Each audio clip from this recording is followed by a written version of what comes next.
nouvelle vidéo de programmation en assembleur système sur Amiga.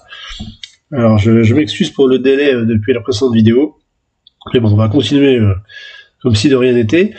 Donc dans cette vidéo, je vais vraiment finir ce que je voulais vous dire sur la programmation système, parce que c'est pas vraiment... en tout cas à l'époque, c'était pas notre tasse de thé, on préférait la programmation hardware directement de l'Amiga pour faire des démos.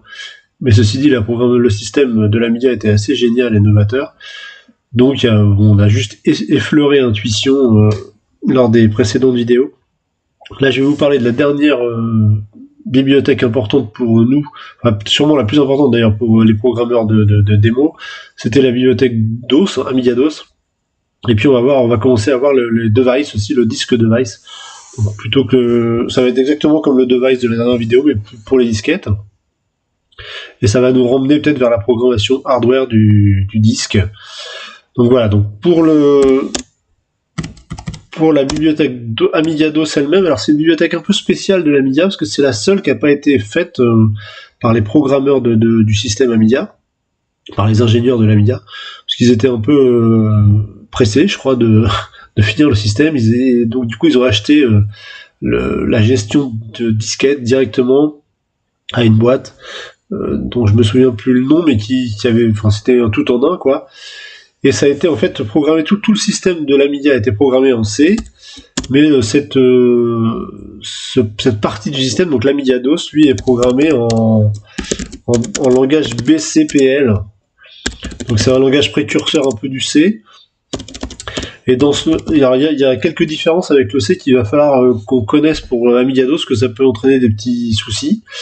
Donc en BCPL, un pointeur c'est une adresse mémoire. Donc jusqu'ici, nous, pour l'instant, un pointeur, quand on mettait une adresse dans un 0, ça pointait vers une case mémoire de 1 octet.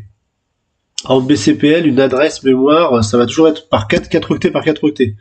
Donc une adresse BCPL, c'est 4 octets d'un coup.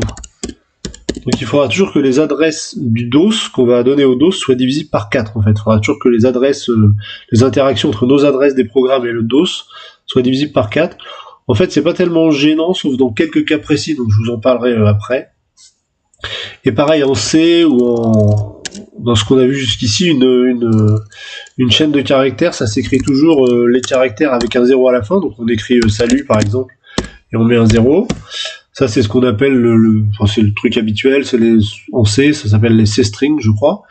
Et en BCPL, c'était pas comme ça, c'était, on mettait d'abord le nombre de caractères non signés. Donc, par exemple, salut, il y a 1, 2, 3, 4, 5 lettres, donc on mettait 0,5. Et ensuite, on mettait les codes ASCII des lettres, donc salut. Donc, c'était codé comme ça, il n'y avait pas de 0 à la fin. C'est à peu près les deux seules différences entre les deux langages. Et du coup, on va voir ça au fur et à mesure, mais ça peut entraîner des petits... c'est un tout petit peu différent, quoi. Donc l'Amiga DOS, donc c'est indispensable parce que c'était pour écrire les fichiers et les dossiers sur les disquettes. Mais ça va un peu plus loin que ça, c'est censé être un système qui interagit vraiment avec les périphériques de façon transparente pour l'utilisateur. C'est-à-dire qu'on pouvait écrire, grâce à Amiga DOS, on pouvait écrire vers une disquette, enfin, vers un fichier d'une disquette, mais aussi vers l'écran, vers l'imprimante, vers tous les canaux d'entrée-sortie en fait. Donc par exemple, on va voir, on va déjà ouvrir la bibliothèque DOS, donc ça on a déjà fait dans les précédentes vidéos, donc je passe vite.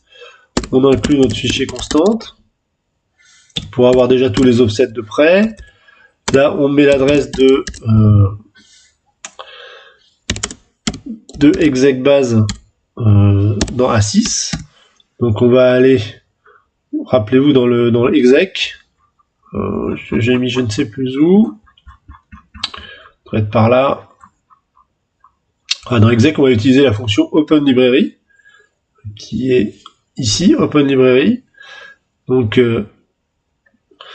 il lui faut dans OpenLibrary la version qu'on veut ouvrir. Donc on met 0 dans des 0 si on veut ouvrir la dernière version de la librairie. Et on met l'adresse du nom de la librairie dans A1. Donc on va faire tout ça tout de suite. On va déjà mettre le nom de la librairie. On va l'appeler DOSName par exemple. dc.b. Donc là ça va être en minuscule. dos.library comme d'habitude avec le système. Il faut bien respecter les minuscules. dos.library en minuscule, un 0 à la fin. On va donc mettre la dernière version dans des 0. Et on va donc donner à la fonction OpenLibrary l'adresse DOSName dans A1. Et donc on peut faire JSR OpenLibrary de A6. Donc ça on a déjà vu dans les précédentes vidéos. Et si jamais le pointeur qui est renvoyé n'est pas été égal à 0, c'est qu'il y a eu un problème. Donc par exemple on va sauver le pointeur de la librairie dans DOS base. Donc là on essaie de respecter la syntaxe du C pour être compatible, enfin cohérent avec la programmation en assembleur et en C, donc dc.l0. Et si jamais le pointeur est équivalent à 0, bah, il faudrait aller à un petit traitement de l'erreur. Bon, je fais ça vite fait, mais par exemple là on va mettre -1 dans D0. Et sinon là on va faire un RTS normal. Et vous savez, quand on a ouvert une librairie, il faut aussi la fermer. Donc on va la fermer ici.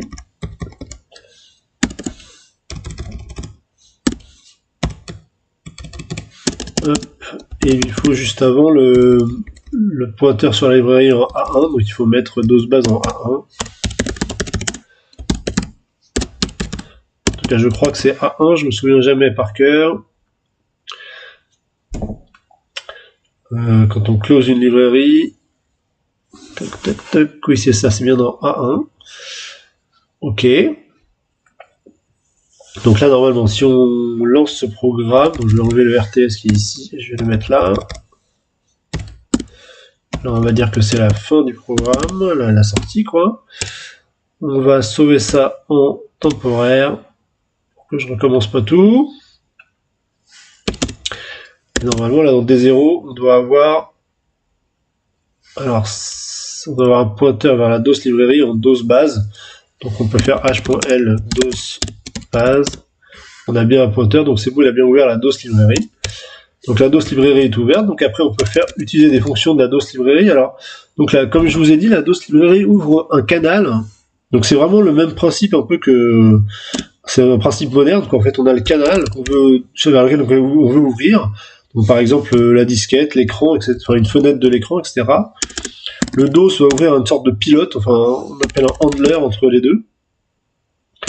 Et va aller effectivement écrire vers le hardware de l'écran, de l'imprimante, de la disquette, etc.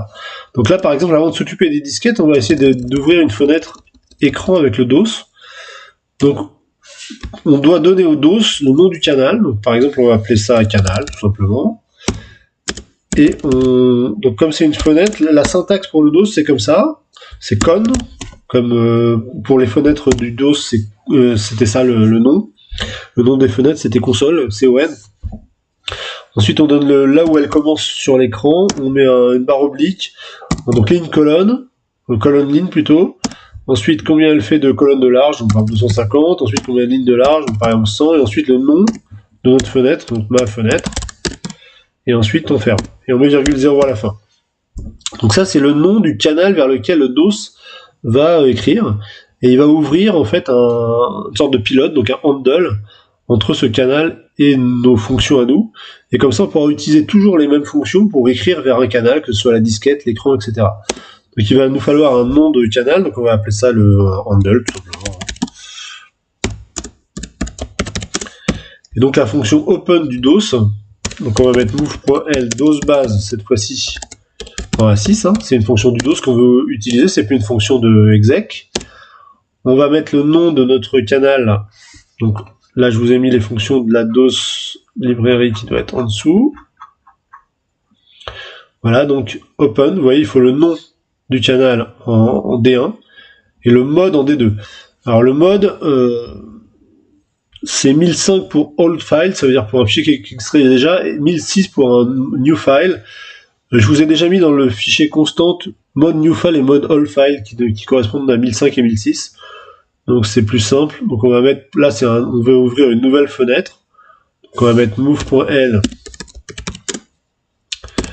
new file.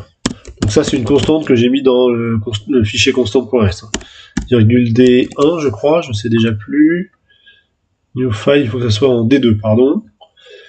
Ah oui, alors le DOS, contrairement aux autres bibliothèques, il peut écraser A0, A1 D0, D1, D2, D3 quand on écrit vers le DOS. Donc il faut bien se rappeler que tous ces registres-là peuvent être effacés.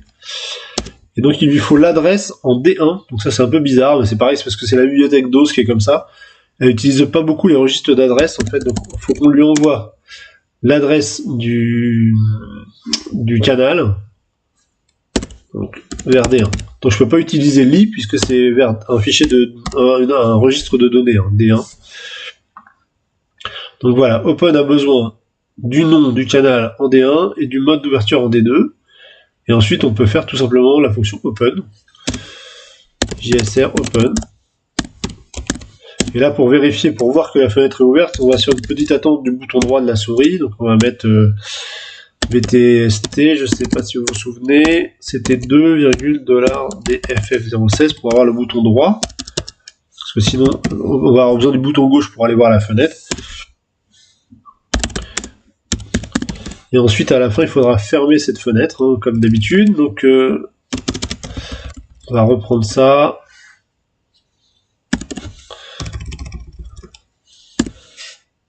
On va reprendre, donc pour fermer, il faut qu'on ait, j'ai oublié de vous dire, quand on a fini, qu'on a fait open, on a le handle de la fenêtre qui est dans D0, donc il faut qu'on le sauve.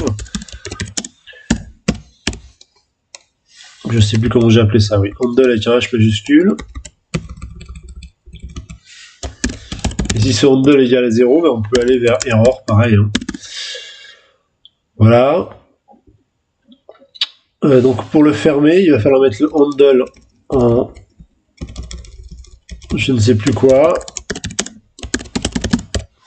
dans la fonction close du DOS en D1. On va mettre le handle en D1 et on va sauter à close de la librairie DOS. Donc c'est vraiment comme précédemment, ce qu'on a fait avec les autres librairies. On va sauver ça et normalement là, ça devrait nous ouvrir une fenêtre. Ah, bah non, j'ai pas le new file, je crois que je vous l'avais mis dans constante. Non, j'ai pas, c'est pas new file, pardon, c'est new file, c'est mode-new file. C'est plutôt comme ça. Voilà, ça devrait être mieux. Et donc là, normalement, il y a une fenêtre. Voilà, il nous a ouvert une fenêtre. Donc vous voyez, en fait, le DOS, ça fait tout le travail qu'on a fait avec Intuition dans les... Vous voyez, on peut même écrire dans la fenêtre, etc. Donc, tout le travail qu'on a fait avec Intuition dans les vidéos précédentes, là, le DOS s'en occupe pour nous, quoi. Donc en fait, je vous disais que la façon la plus simple d'utiliser une fenêtre, c'était d'utiliser Intuition, mais c'est pas vrai, la façon la plus simple, c'est d'utiliser le DOS.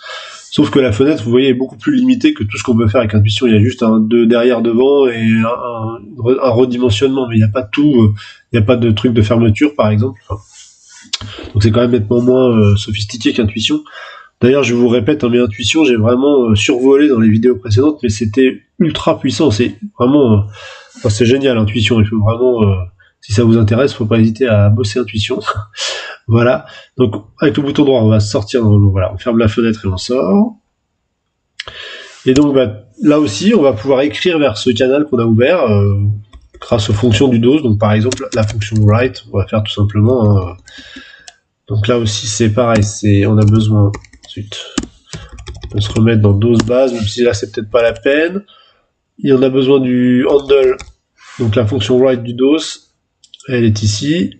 Voilà, il faut le handle en D1. Donc on va mettre le handle en D1. Il faut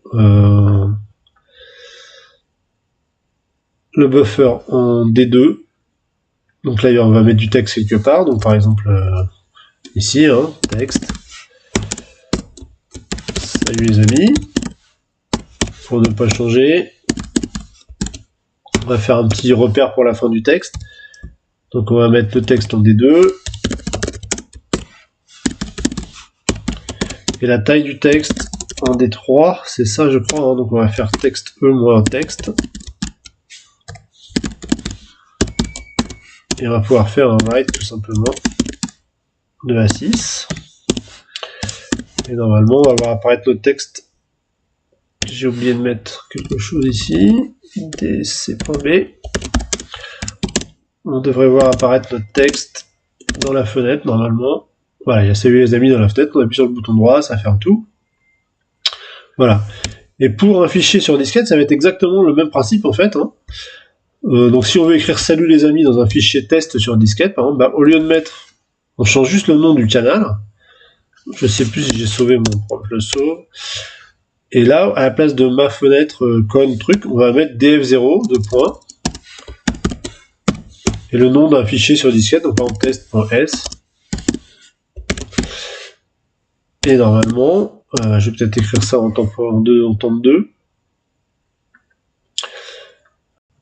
On assemble, on lance, on clique sur la souris, je vais enlever le bouton de la souris qui ne sert plus à rien. Et normalement, si on va voir sur la disquette VDF0, on a bien un fichier test qui est là, et qui doit faire 15 octets, donc le nombre de caractères qu'il y a dans salut les amis, 0,0. Donc, voilà comment marche la librairie DOS. Alors, je vais vous parler de deux autres. Donc la fonction read, c'est la même chose, au lieu de write, c'est read, hein, donc c'est exactement pareil. Je vais vous parler d'une autre fonction du DOS qui est utile. C'est la fonction... Alors, les fichiers, on pouvait écrire des fichiers, lire des fichiers, donc les fonctions read et write, mais on pouvait aussi avoir besoin de fichiers sans les ouvrir, sans juste avoir un pointeur sur ces fichiers pour savoir quelle taille ils font, par exemple, ou avoir des renseignements sur ces fichiers.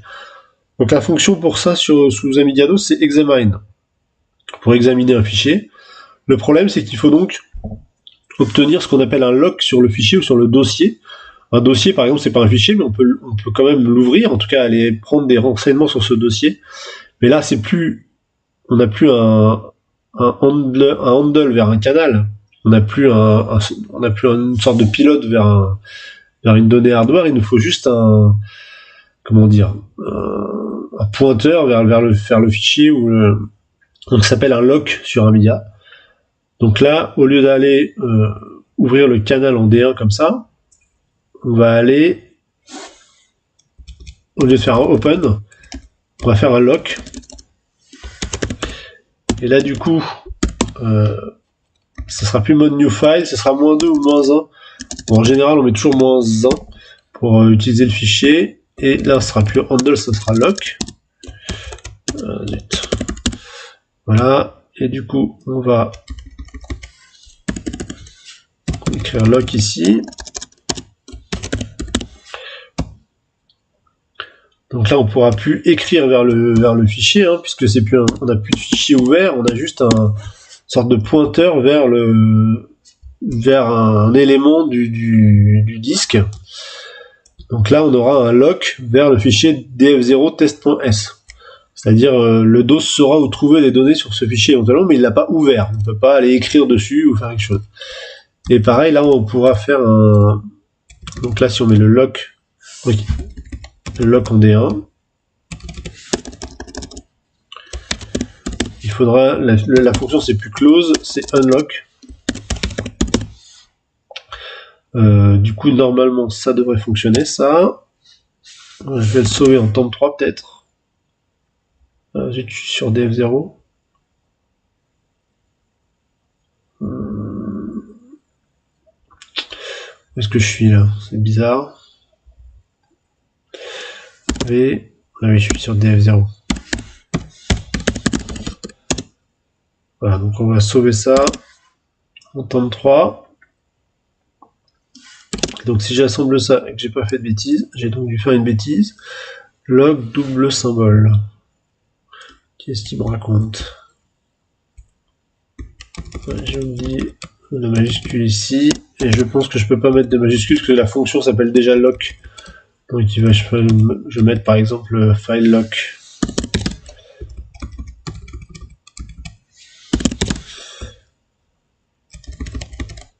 Voilà, je pense que c'est juste ça. Donc ça a l'air d'être bon, on n'est pas allé dans l'erreur. Donc du coup avec ce lock on va pouvoir faire la fonction examine du DOS. Alors c'est là que la fonction examine va nous remplir en fait tout un bloc de données de 260 octets. Donc je vous ai mis le truc ici, hein, qui s'appelle un file info block. Donc c'est une structure, il va remplir le DOS, une structure file info block qui est comme ça, qui fait 260 octets. Donc, on va être obligé de réserver en mémoire une zone de 260 octets, qu'on va appeler file infoblock. File infoblock, par exemple. dcb.b 260,0. Mais attention, comme c'est du DOS, elle doit être sur une adresse divisible par 4. Donc on va mettre avant CNOP 0,4. CNOP, ça permet d'insérer des octets dans la mémoire jusqu'à ce que l'adresse soit divisible par le deuxième chiffre. Et le premier chiffre, je sais plus bien ce que c'est. Je crois que c'est un offset qu'on peut rajouter en plus à l'adresse. Bon, en pratique, on fait toujours CNOP 0,4. C'est pour que l'adresse suivante soit divisible par 4. 0,2 serait divisible par 2. 0,4 divisé par 4, 0,8 divisé par 8, bon, etc. Et je pense que si vous mettez 2,4, vous avez une adresse divisible par 4 et vous ajoutez 2 à l'adresse que vous avez déterminée. Je crois que c'est comme ça. Bon, voilà, en tout cas, sinon le DOS, ça va pas fonctionner. Si l'adresse n'est pas divisible par 4, ça va pas marcher. Et donc là, on va pouvoir utiliser la fonction examine, en tout cas en français. Donc, on va se mettre ici. On va reprendre DOS base. Il nous faut le lock. Donc la fonction examine, il faut le lock en D1 et le bloc en D2. Donc on va mettre move.l file, j'ai appelé comment, file lock, je crois. File lock virgule D1 et move.l file info block virgule D2. J'ai dû faire comme ça. Et on peut faire un JSR examine de A6. Et normalement, il doit nous remplir. J'ai dû oublier le A et j'ai dû oublier la majuscule du E. Ça sera mieux, je pense. Voilà, il a dû nous remplir le file infoblock. Donc on va aller voir, file infoblock, je pense que sur les majuscules ça va aller. Voilà, et vous voyez par exemple donc, le file infoblock à l'adresse 8 du file infoblock, enfin l'offset 8, il y a le nom du fichier qui fait 108 caractères. Donc vous voyez là on est à l'adresse 0, 4, 8, on a bien test.s décrit. Et ensuite on a 108, enfin ça complète jusqu'à 108 par des zéros quoi. Donc on a les premiers caractères de test.s, puis après c'est 000 jusqu'à ce que ça fasse 108 octets. Voilà, si on veut la taille du fichier, par exemple, elle doit être, je pense, en plus... donc la taille, c'est en plus 124. Donc je pense qu'en plus 124, on doit être probablement... Ici, là, la taille du fichier, ça doit être ça, 15 octets, là. Je pense que c'est ça. Hein. Là, on est en 0, là, on est en 16, 32, 48, 64, 80... 1, 2, 3, 4, 5, 6, 7, 7 fois 16. Ouais, c'est ça. Donc là, on doit être en 124, je pense. Bon, voilà. Voilà, ça c'était tout ce que je voulais vous dire sur le DOS. Je vais assez vite parce que c'est pas très compliqué. La librairie DOS, quoi. Donc c'est vraiment ce qui servait à lire et écrire des fichiers sur le disque. Hein. Évidemment, c'était fondamental, même si on voulait programmer des démos. Après, on va pouvoir s'intéresser au trackdisk.device. Donc c'est plus une librairie, c'est un device qui permettait d'avoir accès à la disquette de façon beaucoup plus proche de hardware. Donc là, je vous ai schématisé une disquette sur Amiga. Donc une disquette sur Amiga, alors elle est faite, donc il y a deux faces. Et sur chaque face, il y a une tête de lecture. Donc il y a une tête qui lit la face du haut. Si je dessine la disquette en coupe comme ça, horizontale, il y a une tête de lecture en haut comme ça, et il y a une tête de lecture en bas comme ça. Et elles sont toutes les deux l'une au-dessus de l'autre. C'est-à-dire que si on a une qui est là, l'autre est en dessous exactement au même endroit. Elles se déplacent ensemble. Donc vous voyez, les disquettes Amiga sont séparées en pistes, ou en track en anglais. Et alors elles sont numérotées. Alors à l'époque il y avait vraiment une confusion là-dedans. Il y a certaines personnes qui numérotaient les pistes. Donc il y a 79 pistes par côté, mais le système Amiga est numéroté en passant d'une face à l'autre. Donc sur la face on commence par la face du dessous, Donc on commence en dessous. Donc la première face en dessous s'appelle la première piste en dessous s'appelle la piste 0, le track 0. Puis ensuite, au-dessus, c'est le track 1. Puis ensuite, en dessous, c'est le track 2. Puis ensuite, au-dessus, c'est le track 3, etc. Donc la face d'en dessous, la face inférieure, la face 0, elle a tous les numéros de piste paires. Donc 0, 2, 4, 6, 8, 10 jusqu'à 158, puisqu'il y a 79, il y a 80, pistes par côté. Mais à l'époque, en tout cas, il y avait beaucoup de confusion là-dessus. Il y a des gens qui appelaient les pistes 1, 2, 3, 4, 5 jusqu'à 79, enfin 0, 1, 2, 3, 4, 5 jusqu'à 79 sur chaque côté. D'autres qui prenaient la numération que je viens de vous donner. Donc, la vraie numération officielle du système, c'est 0, 1, 2, on saute de face, on saute à chaque fois sur la face suivante pour numéroter. Donc 0, 1, 2, 3, 4 en dessous, 5 au-dessus, 6 en dessous, 7 au-dessus, 8 en dessous, etc. Par contre, si vous voulez numéroter les deux pistes d'un coup, en dessous et au-dessus, ça s'appelle un cylindre. Donc il y a le cylindre 0 là ici, c'est celui qui correspond à la piste 0 qui est en dessous et la piste 1 qui est au-dessus. Ensuite, il y a le cylindre 1 qui correspond à la piste 2 qui est en dessous et la piste 3 qui est au-dessus. Ensuite, il y a le cylindre 2, etc. Et donc sur une disquette, il y a 79 cylindres. Voilà. C'est ce que j'ai essayé de vous représenter ici. Donc les cylindres vont de 0 à 79. Et les pistes, donc de 0 à 158 en bas et de 1 à 159 en haut, en sautant à chaque fois de 2. Et donc sur chaque piste, vous voyez, ça c'est des pistes. Alors c'est pas comme un disque vinyle. Hein. Quand la tête elle est sur une piste, elle y reste. Si on la fait pas bouger, elle tournera en rond toujours sur la même piste. C'est pas comme un vinyle où les pistes elles avancent jusqu'au bout du disque. Là c'est vraiment des pistes séparées, quoi. Là il y a la piste 0, là il y a la piste 2. Ensuite, il y aurait la piste 4, si je la dessinais comme ça, etc. quoi. Et jusqu'à la piste 79. Enfin, pardon, 158. Par contre, ces pistes, elles sont séparées en secteurs. Donc là, il y a 11 secteurs par piste, numérotés de 0 à 10. Là, je vous ai représenté les disquettes pour être simple, avec tous les secteurs 0 qui sont les uns en dessous des autres, tous les secteurs 1 les uns en dessous des autres, et tous les gaps de fin, c'est-à-dire que l'Amiga écrivait toute une piste en entier, donc tous les secteurs d'un coup, et ensuite, il écrivait ce qu'on appelle un gap, c'est-à-dire une zone pour pas que les données s'écrivent les unes sur les autres, quoi. Alors pourquoi il y avait ce gap ? Parce qu'en fait, le moteur d'un lecteur de disquette, à l'époque, ça tournait pas pile poil à la bonne vitesse, et il pouvait y avoir des petites variations de vitesse, et du coup, on risquait d'écraser les données si on mettait pas une petite zone de sécurité, quoi. Alors l'Amiga était un peu le seul à avoir ce système de gap à la fin. La plupart des autres systèmes, l'Atari ou les PC, avaient un gap entre chaque secteur. Il y avait un petit gap là entre le secteur 0 et le secteur 1, par exemple, il y avait un petit gap. Et puis entre le secteur 1 et le secteur 2, il y avait un petit gap, etc. Entre chaque secteur, il y avait un petit gap. Alors pourquoi les gens qui ont fait l'Amiga ont choisi ce mode-là ? En éliminant tous les gaps entre les secteurs, ça permettait de gagner de la place. Donc une disquette Amiga, ça faisait 880 kilooctets, quand une disquette PC ou Atari ST, ça faisait 720 kilooctets. Alors, on pourrait trouver que c'est une super idée. Honnêtement, avec le recul, je pense que c'était peut-être une erreur, en fait. Alors même si l'espace disque était cher à l'époque, le fait d'avoir un système, enfin un format spécifique à l'Amiga, faisait que les échanges de disques de données en particulier de données on va dire non-jeux, quoi, des données de travail, pouvaient pas se faire avec un PC ou un Atari ST. Je pense c'était peut-être pas une si bonne idée que ça de faire ce système un peu particulier. En plus, ça avait la réputation de donner des disquettes un peu moins fiables. Bon, ça je sais pas si c'est vrai, mais en tout cas c'est vrai que c'était propre à l'Amiga, ce système de sauvegarde.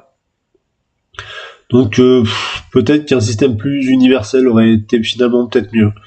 Même si c'était pas mal d'avoir 884 sur une disquette à l'époque, parce que surtout sur la fin de vie de l'Amiga, il y a des jeux qui prenaient 12, 13, 15 disquettes, donc c'est vrai que c'était mieux que d'en avoir 18 ou 19 ou 20. Bon. En tout cas, c'était comme ça. Et là, je vous ai fait une représentation simplifiée où je vous ai mis tous les gaps les uns en dessous des autres, tous les secteurs 0 les uns en dessous des autres, tous les secteurs 1 les uns en dessous des autres, mais en fait, c'était plutôt comme ça, c'est-à-dire que quand la tête de lecture ou d'écriture écrivait, elle partait de n'importe où sur la piste, puis elle écrivait tout son track, puis à la fin, elle écrivait son gap comme ça. Donc en fait, les gaps n'étaient pas du tout les uns en dessous des autres comme ça, mais c'était un peu n'importe où sur chaque piste. Et ça donnait plutôt une disquette comme je vous ai dessiné ici, c'est-à-dire avec des gaps, vous voyez, des petits trucs bleus là, ils sont n'importe où, quoi, sur le secteur, sur la piste. ils sont pas toujours les uns en dessous des autres. Mais je trouve que ce schéma-là est plus facile à retenir et à appréhender. Mais bon, c'est pas la réalité. La réalité, c'est plutôt ça. Un gap là, un gap là. Et chaque secteur, les petits trucs que je vous ai mis en violet, là, c'est un petit header, c'est-à-dire une petite partie du secteur qui était dans lequel il y avait des données sur le secteur lui-même, en fait. On verra ça plus tard si on fait de la programmation hardware du lecteur de disquette, mais fallait que je vous montre cette organisation de disquettes Amiga pour comprendre comment on utilisait le trackdisk.device. Donc le trackdisk.device, il va plus écrire des fichiers et des dossiers sur le disque, il va écrire directement des secteurs. Enfin même des pistes entières, mais on va pouvoir écrire secteur par secteur. En fait, c'est même plus compliqué que ça. Le trackdisk, on va pouvoir lui dire d'écrire qu'un seul secteur, mais de toute façon, l'Amiga, quand il écrit au moins un secteur, est obligé d'écrire la piste entière à cause de cette histoire de gap. Donc de toute façon, il y aura un buffer de un secteur entier, quoi. D'une piste entière, même si on demande à écrire qu'un seul secteur. Bon, on va essayer de voir ça. Alors, rappelez-vous, on avait déjà utilisé les devices dans la vidéo précédente, donc on va faire la même chose, sauf que c'est plus simple que le console.device. Donc on va faire, je vais peut-être tout effacer là. Presque tout, on n'a plus besoin d'ouvrir la DOS pour librairie, tout ça. Allez, je vais tout effacer, on va tout recommencer. Donc, exactement comme la dernière fois, en fait, pour ouvrir le device, on doit avoir le nom du device, donc on va dire device name, là. On va appeler trackdisk.device, 0. Il va nous falloir donc un message, un IO standard request et un message port. Donc le message port, vous vous rappelez, ça fait 34 octets. Donc notre message port, on va l'appeler disk port par exemple. tcb.b34,0. Le message lui-même, on va l'appeler disk.io. Rappelez-vous, c'est ce truc-là, c'est 48 octets, hein, l'IO standard request là. Donc on va mettre 48 octets ici. Et on va plutôt faire comme ça d'ailleurs. Parce que sinon on risque de tomber sur un octet impair. Voilà. Donc il va falloir, avant d'ouvrir le device, qu'on remplisse le disk port et le disk IO. Alors rappelez-vous, le disk port, enfin le message port, il doit avoir la tâche appelante, l'adresse de la structure task de la tâche appelante à l'offset 16. Donc pour trouver la tâche appelante, je ne sais pas si vous vous souvenez, mais on utilise la fonction findTask du système, de exec. Et il faut d'abord avoir mis 0 dans A1. On met 0 dans A1. Et ensuite, donc D0, ça va être l'adresse de la tâche appelante. On va mettre dans donc diskport plus 16. On va remplir en fait ça là. MP SIGTASK. Et donc à l'offset 16 du message port. Voilà, il va falloir aussi qu'on remplisse, qu'on mette l'adresse du message port dans IO standard request, donc en 14 là. On l'avait déjà fait dans la vidéo précédente, donc je passe un peu plus vite. Hein. Hop. Donc ça va être, on va le faire tout de suite aussi. Move.l, donc on va mettre l'adresse du diskport, donc diskport, virgule, disk.io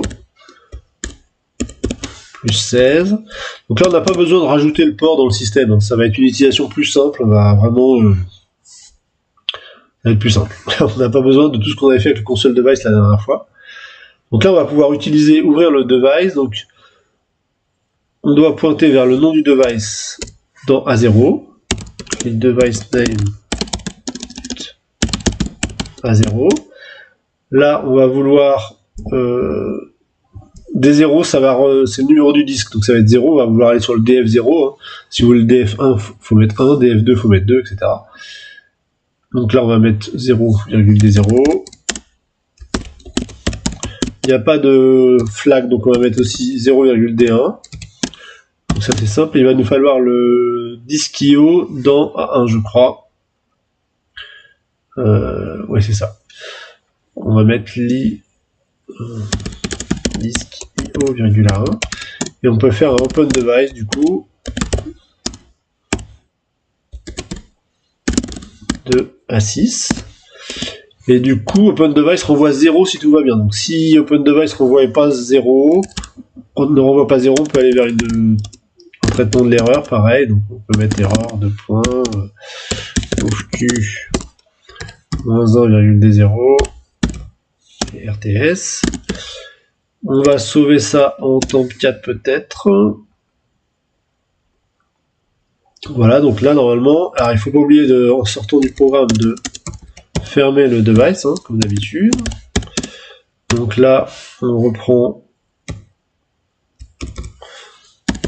4.w en A6. Il faut mettre le IO request. Alors donc close device. Je vous l'ai mis là. Le IO request dans A1. Donc on va mettre disk IO,1. Et il faut mettre close device, c'est tout. Voilà, là ça devrait être bon. On doit ouvrir le device. Je me suis trompé encore, j'ai oublié le dc.b. Là, ça devrait être bon. Voilà, on a bien ouvert un device, on n'a pas -1 dans D0, donc c'est bon. Et ensuite, on va pouvoir essayer de décrire un buffer. Alors attention, là on utilise le trackDisk.device, donc on n'utilise pas une fonction de bibliothèque, donc jusqu'au système 1.3, donc avant le système 2.0 du Lamidia, tout ce qu'on va vouloir écrire directement sur le disque avec le trackDisk, ça doit être en mémoire chip. Donc il va falloir qu'on mette nos données en mémoire chip. D'ailleurs c'est pareil, je vais vous montrer, donc ça c'est les data en fast.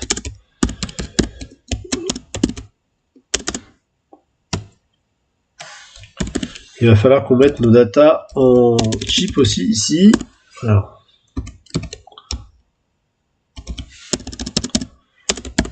en faisant comme on a déjà fait une section. Donc data chip, on va mettre data. Voilà. C'est pas possible. Data chip. Ça c'est le nom de la section, donc ça n'a pas beaucoup d'importance. Et là on met data underscore C. Voilà. Et donc là par exemple on va faire. Je vais vous mettre un buffer déjà de 512 octets, puisque je vous ai pas dit, mais 0. Je vais sauver ça. Les secteurs ici font. Chaque secteur fait 512 octets. Donc une piste entière fait 11 fois 512 octets, c'est-à-dire 5,5 kilooctets. Et même plus on s'approche du centre de la disquette, plus les pistes sont petites, mais comme la densité magnétique est de plus en plus élevée, en fait toutes les pistes font la même taille et tous les secteurs font la même taille. Donc c'est 512 octets par secteur et 512 fois 11 octets par piste. Donc 5,5 kilooctets. Donc ici, je sais plus où j'en étais du coup, voilà. Oui, ce que je voulais vous montrer, c'est qu'il y a une fonction dans ASM1 qui permet de lire les secteurs d'une disquette, par exemple, ou les pistes d'une disquette. Donc les pistes c'est read track, et les secteurs c'est read sector. Mais si vous mettez un buffer, donc là par exemple, on va lire le secteur 1, donc on fait read sector. Là il nous demande le pointeur, on va mettre buffer. Qu'est-ce qui se passe? J'ai pas dû assembler avant. Read sector. Là on va mettre buffer. Le disque pointeur, on va prendre le premier secteur, donc le secteur 0 du disque, et on va prendre juste un secteur. Donc 512 octets. Si maintenant je vais voir en buffer, ben j'ai les données du premier secteur de mon disque DF0 qui est ici, où il y a juste écrit, enfin il y a juste les 3 lettres qui correspondent à DOS. Donc ça c'est bon. Par contre si j'avais mis le buffer en mémoire fast, si je l'avais mis ici, vous allez voir que la fonction read sector ne marche pas. Si je fais buffer, disk pointer 0, longueur 1, que je vais voir en buffer, et ben j'ai 0, j'ai rien. Parce qu'en fait, jusqu'au système 1.3, en fait, on peut pas lire ou écrire des données qui ne sont pas en mémoire chip sur un disque. Ça change après, hein, à partir je crois du système 2.0, là, du Kickstart 2.0, le track disk peut écrire et lire depuis la mémoire fast. En fait, il passe par un buffer de chip, mais tout seul, quoi. Alors que là, nous, on est obligé de mettre le buffer en chip. Bon voilà, du coup, si on veut écrire ou lire avec ce track disk, eh bien on va utiliser une fonction du track disk. Donc on va envoyer un message au trackdisk.device. On va faire ça ici. Donc vous vous souvenez, il faut qu'on mette disk.io en A1 et il faut qu'on remplisse donc chaque petit paramètre du message. Où est-ce que je vous avais mis ça? Juste au-dessus, je crois. Voilà, donc il faut qu'on remplisse la commande. Alors les commandes principales, c'est lire, écrire. Je vous les ai mises en dessous là. Donc lire c'est 2, écrire c'est 3. Bon, c'est vraiment les principales 2 et 3 qu'on utilise tout le temps. Donc là, on va par exemple lire le premier secteur du disque et le mettre en mémoire buffer, faire ce qu'on vient de faire avec ASM1 en fait, mais avec notre programme.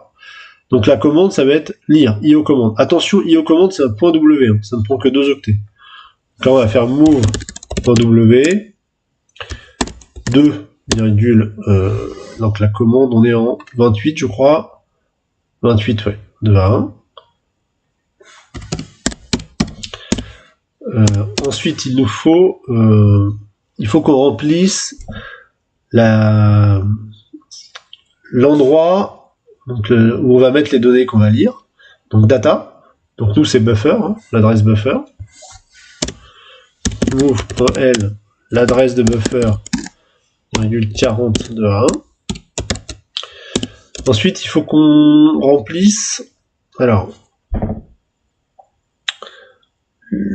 longueur des données qu'on va mettre en mémoire. Alors attention, le track disk ne peut lire que des multiples d'un secteur, donc des multiples de 512. Donc il faut que là, on écrive quelque chose fois 512. Donc là, si on n'en veut qu'un, on va mettre 1 fois 512. Mais il faut toujours... Donc les track disk, c'est quand même un peu limité. Hein. C'est toujours des données qui sont multiples de 512. Donc ça, c'est la longueur, c'est en 36. En 36 de 1. Et enfin, il va falloir qu'on remplisse l'offset sur la disquette à partir de laquelle on veut lire. Donc par exemple, là aussi c'est par multiple de 512. Donc par exemple, si vous voulez lire le premier secteur du disque, le tout premier, donc de secteur 0, de la phase 0, donc le tout premier secteur ici, de la phase qui est en dessous, du tout premier track. Donc si vous voulez lire ça, quoi. Si on veut lire cette partie-là, donc on est bien sur le track 0, secteur 0 du track 0 de la face inférieure, et ben on va mettre 0 comme offset. Par contre, si vous voulez lire le 880e, enfin le xème secteur du disque, parce que je vous ai pas dit tout à l'heure non plus, mais les secteurs sont numérotés comme le track, en fait, on passe d'une face en dessous à une face au-dessus. Donc les secteurs d'en bas sont 0 à 10 sur le track 0, puis ensuite c'est 11 à 21 sur le track 1, puis ensuite c'est 22 à 32 sur le track en dessous, puis ensuite c'est 33 à 43. Donc là aussi, il va falloir multiplier le cylindre par 2 ou 2 plus 1 en fonction de si vous voulez être en dessous ou au-dessus, pardon. Et ensuite par 11 pour avoir le numéro du secteur. Par exemple là, si vous voulez être sur le secteur 55, c'est 2 fois le numéro de cylindre plus 1, donc 2 fois 2, c'est 2 fois 2, 4 plus 1, 5, fois 11, 55. Bon, j'espère que je suis clair. Le numéro de cylindre, c'est le truc de base. Le numéro de track, c'est, si on est sur la face d'en dessous, c'est 2 fois le numéro de cylindre. Si on est sur la face du dessus, c'est 2 fois le numéro de cylindre plus 1. Et les numéros des secteurs qui correspondent à la piste, c'est le numéro du track, enfin de la piste, fois 11. Et le dernier, c'est le numéro du track fois 11 plus 10. Donc là, on est de 0 à 10. Là, on est de 1 fois 11, c'est-à-dire 11 à 21, 11 plus 10. Là, on est de 2 fois 11, 22, à 22 plus 10, 32. Là, on est de 3 fois 11, 33, 33 plus 10, 43, etc. Bon. Donc nous, on va prendre le tout premier secteur du disque. Hein, donc on va prendre 0 fois 512. Et ça, on le met en 44 de A1. Si je dis pas de bêtises, hein. Je vérifie toujours parce que c'est ça, c'est l'offset sur la disquette. Et ensuite, on va faire comme on avait fait dans la vidéo précédente, on va faire un do IO. Donc on va envoyer la demande au track disk et on va attendre qu'il réponde, quoi. On va pas faire d'autres choses pendant ce temps-là, comme avec send.io. Et donc là, normalement, on devrait avoir en buffer les données. Et non. J'ai dû faire une bêtise quelque part. Alors le problème avec tous ces trucs de device et tout ça, c'est que dès que ça plante, en fait, il faut relancer, quoi. Tac. Alors, ça lui plaît pas mon histoire. Non, c'était temp 4.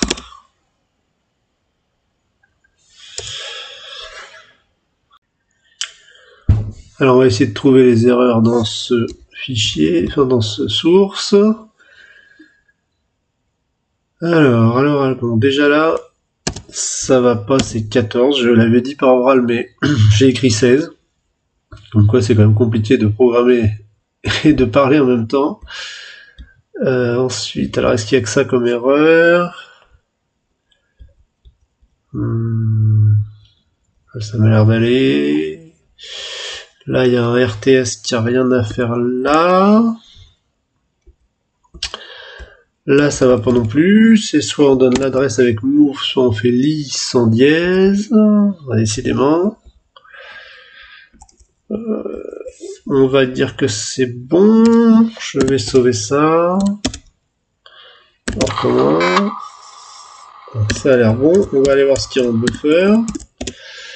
Et vous voyez, il y a la même chose que ce qu'on a fait en fait avec la fonction rs de ASM1. On a lu un secteur avec le trackDisk.device. Donc en buffer, on a juste les lettres DOS là qui correspondent au début d'une disquette sans bootblock. Eh bien écoutez, je vais peut-être m'arrêter là pour cette fois. La prochaine fois, on verra peut-être justement le bootblock de l'Amiga. Alors le bootblock, ça peut nous emmener à plein de choses. Maintenant qu'on connaît un peu les structures des disquettes, on pourra étudier le bootblock, étudier éventuellement la programmation directe hardware du lecteur de disquette, et puis éventuellement les protections et le piratage des disquettes. Ça c'est un sujet assez compliqué. Voilà, bah écoutez, je vous remercie d'avoir regardé cette vidéo, j'espère qu'elle vous a plu. Je vous remercie de me mettre des commentaires et des pouces bleus, ça me fait toujours plaisir, et je vous dis à bientôt.